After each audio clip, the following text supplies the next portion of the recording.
Congratulations, Banat by Coach Oli and Boss Dada sa inyong new show na Banateros sa SMNI every Tuesday and Thursday, 8 to 9 p.m. Ipaglaban natin ang katotohanan para sa ating bayan. Mabuhay kayo. May God bless you. A'udhu billahi minasyaitanir rajim. Bismillahi ar-Rahmanir-Rahim. Alhamdulillah Rabbil Alamin. Bismillahi wassalatu wassalamu ala Rasulillahi. Assalamualaikum po.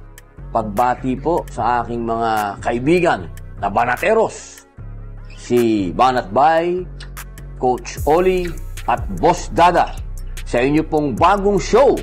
Ito po ang magiging boses ng mga ordinaryong Pilipino.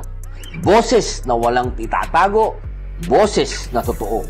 Kaya mga kababayan, abangan po ninyo tuwing Martes at Huwebes mula po alas 8 hanggang alas 9 ng gabi. Simula po sa ika-2 ng Abril, Banateros! Mabuhay po kayo.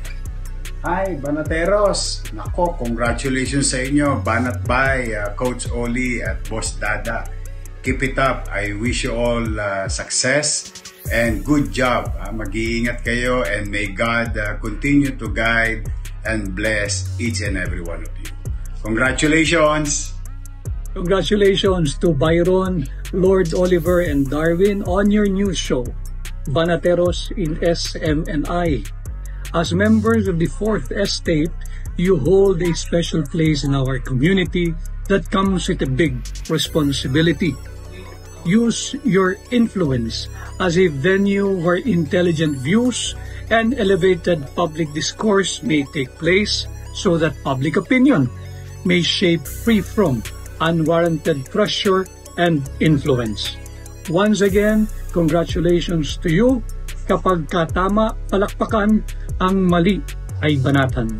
Masaya ko pong binabati ang ating mga Banateros na sina Banat Bay, Coach Oli at Boss Dada sa inyong bagong programa sa SMNI na magiging kasama natin tuwing Martes at Huwebes mula alas 8 hanggang alas 9 ng gabi simula April 2.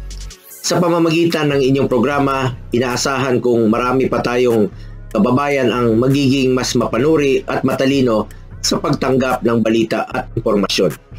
Alam kong hindi ito madaling gawain, ngunit sa inyong dedikasyon at pagsusumikap, tiyak akong magtatagumpay ang programa.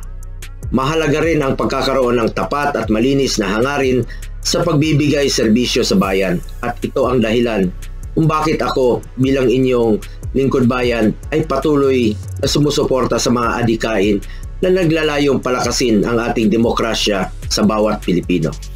Sana ay maging gabay ninyo ang prinsipyo ng katapatan, katarungan at pagmamalasakit sa kapwa. Sana po ay maiparating ninyo ang mga totoo at tamang kwento at impormasyon na mag-aambag sa pag-unlad ng ating bayan at ng bawat Pilipino umaasa sa atin. Muli, congratulations sa inyong lahat. Mabuhay po kayo. Congratulations, Banateros, sa new show niyo sa SMNI. Mabuhay kayo. Yan ang Banateros, walang inuurungan. Pag tama palakpakan, pag mali ay babanatan. Yan ang Banateros, boses ng ordinaryong Pilipino.